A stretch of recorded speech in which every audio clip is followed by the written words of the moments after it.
Got any thoughts on this issue? None that I think you would agree with. Why not spend your efforts arguing for like kids like after they're born, like in the foster system? Or, like I want to love those kids just as much as I want to love these kids. Quote from Luther where he says, "It doesn't matter how many fires you put out if you don't go after the biggest fire that's burning." I don't know. There were a lot of cases of like child.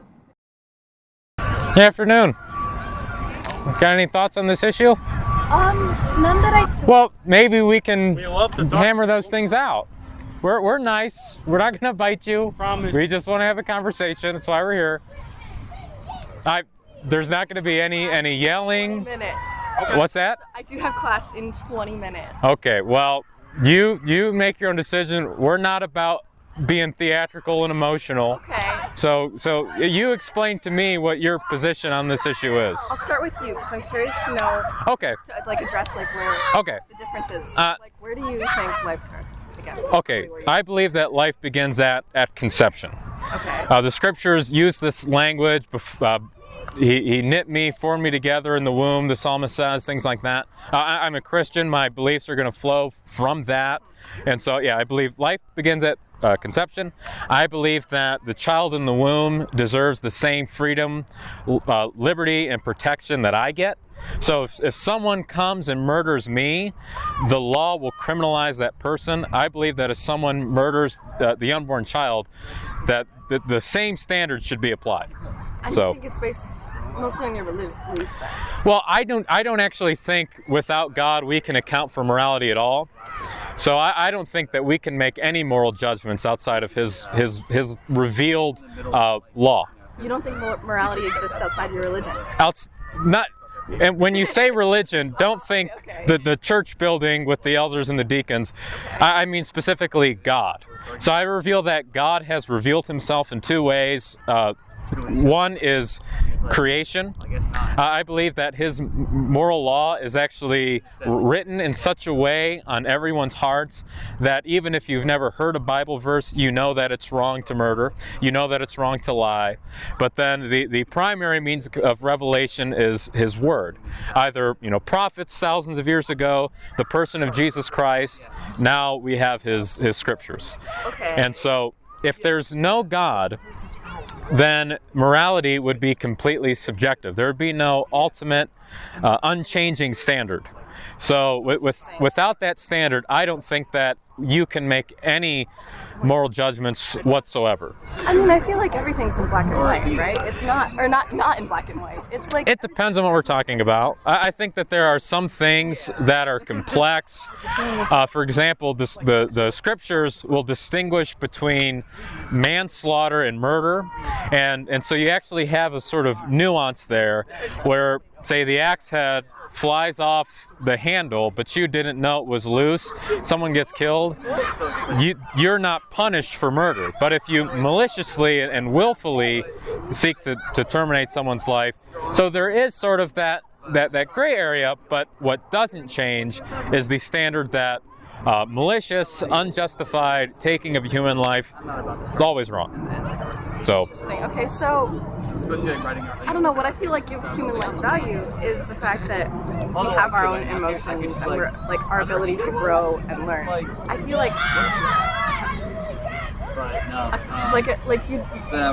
when you say conception, even like develop like a nervous system or anything. That is just like the gestational period between like the blastocyst. Like that's like right, but it's just a group of cells. So you and I standing right here are a group of cells. They say that men don't fully develop their brains till they're 25 years old, and so that's really a fluctuating standard, because if you're going to say, well, until they develop a nervous system or till they develop this, now you have this wide scale where you have this gray area whether it's a life or not, and I don't think that puts you in an intellectually stable position. You don't think so? Because I think it's an inconsistent standard. Okay, what if we said like when the central nervous system develops? Yeah, they were very... See, there are other aspects of what it means to be human other than that. So someone who is paralyzed, their nervous system is faulty. But they still have one. They still have one, but it's faulty, right? Okay. So it's not the standard. I do understand where you're coming from, but it does exist. Yes, the nervous system exists. What I want to say, it's much easier, more consistent to define life based upon existence. So a child who is conceived in the womb, they're not fully developed, but they exist, right? So that's the standard by which we can say, well, that's a life, because it's there. Okay, if you were to like, there's a paper I read that I wish that I could share with you. It was in my, it had a really good comparison of like, I won't be able to give it justice, so I don't want to say it without actually reading the paper. Give me 1 second. It would be on my old iPad. Oh, I'm sorry? It would be on my old iPad. Oh, okay. Are you gonna be here? I might come by with a Let's see. I think we're going to be here for maybe another 4 hours or so. Oh my. Do you like, can I ask why you guys, okay, so like, I get if your religious beliefs dictate that it's like, Yeah. life at conception, but why not spend your efforts arguing for like kids like after they're born, like kids in the foster system, or like kids that like there aren't any like. Right. Well, I don't think that there is a contradiction in what we're doing, because I want to love those kids just as much as I want to love these kids. And so me, right now, I have to look at the world that I live in. There's a quote from Luther where he says, "It doesn't matter how many fires you put out if you don't go after the biggest fire that's burning." I think this is the biggest fire that's burning. I would say in this country right now, this is one of the most major issues. So I want to go after where the fire's the hottest, and I want to praise God and be thankful for the Christians that I know who are adopting children, who are raising foster children, who are providing clothes, shelter, all these different things. So what I want, because like I said, my beliefs flow from my religious perspective, I want Christians to apply loving your neighbor as yourself towards all areas of life. So this is one area among many areas in which we have neighbors that need us to love them. Do you believe in like nationalized healthcare? In nationalized healthcare, I do not. I think that is actually worse for the people who need healthcare, depending on how it's implemented, because I think when you add the government's control to it and you add subsidies and things like that, it drives up the cost of actually affording healthcare. For example, LASIK eye surgery was implemented in this culture and the government did not subsidize it. It was completely private, and it has gone down in price. It is one of the most accessible, affordable healthcares you can obtain because of the fact that the government did not make it so much harder for the people who need that care. Have you looked at like Denmark or like other Nordic countries and their structure of healthcare and the standard of living? Well, you also have to remember the medicine that they are using. Where is it being developed? It's being developed here, where we have less. Now, I think that we do need healthcare reform, like I said, because the government is already involved in subsidizing different things. So you think the government should stay out, but they should be in like this particular place? Well, it's a matter of what is the government's responsibility. So from the Christian perspective, the Apostle Paul in Romans chapter 13 says that God has given the magistrate, says that the magistrate is a servant of the Lord to promote good and to punish evil. So how do we know what the government's supposed to be doing, what the government's not supposed to be doing, I base that upon God's law. For example, murder, the government is supposed to bear the sword against that crime. And I do not necessarily think that the government is supposed to be involved in healthcare in such a way that makes it more difficult for the people who need it. Do you think a person who is like, say that they need a life-saving treatment but they can't afford it, the fact that like the government or we as like a society don't give it to them, do you think that's murder? So that's a very good point, or a very, very good thought you had. The scriptures say that if we know the right thing to do and we don't do it, then that is sin.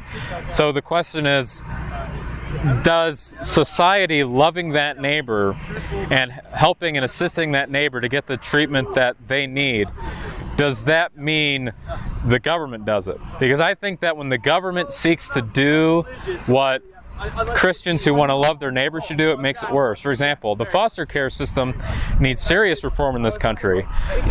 I think that when the government gets its hands on that, it makes things more difficult.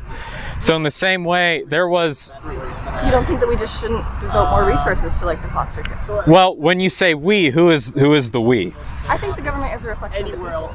Okay. So if we're going to say that, I don't think it's like, you seem to think that the government is like a big scary being that like touches. The problem is the government is made up of human beings who are fallen in Adam and sinful.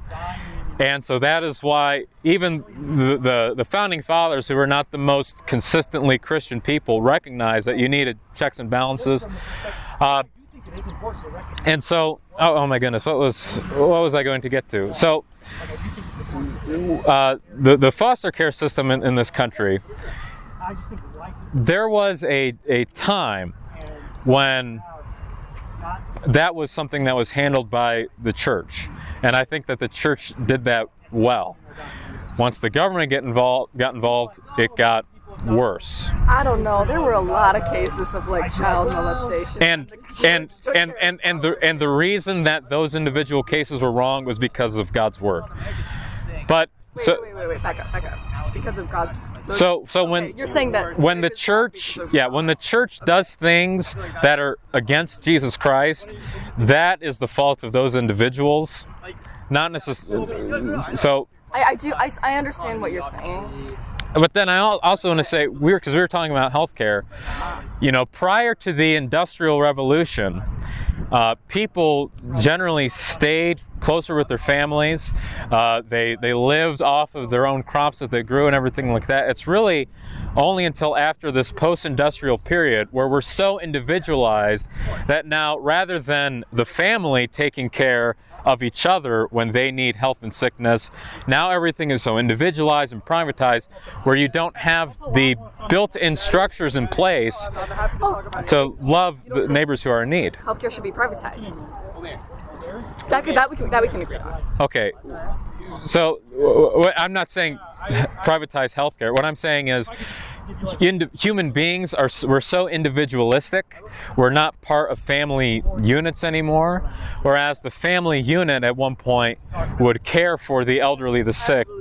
Now we don't treat our families like that anymore. And I think that has something to do with some of the issues we have in healthcare, or people who have needs that are not being met. It's because they're being treated as individuals, and I would, as a Christian, want their families to step in and to help them with financing, different things like that. But you still think they should have to pay for it?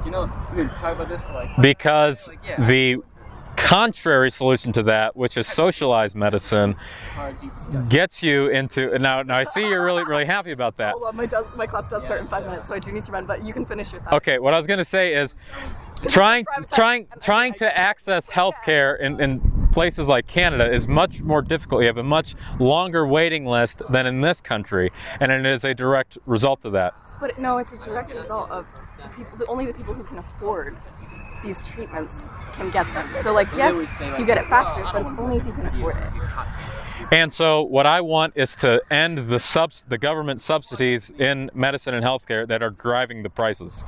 So, or see, the thing is that when it's socialized, like the government can argue the prices down. Like that's kind of the whole shtick. But you think like maybe advancing like or like bettering income inequality might fix that a little more? Well, so let me the same reason that the people who are going to this university are going to have so much debt incurred, the reason why tuition prices are so high is because of the fact that the government subsidizes that. The college, the universities now determine that it costs this much more, and it increases the amount of money that's being brought in and drives up the prices. Why then in places like I looked into going to college like abroad, and it's way cheaper because the government is more involved. So then why, when the government is more involved, is the prices lower? I know you're saying that like here that's the problem, but then why in other places does it seem to work? Is it that we're not doing enough, or that? I would have to just confess that at a certain point that I'm just not knowledgeable of that particular circumstance. It's like, yeah.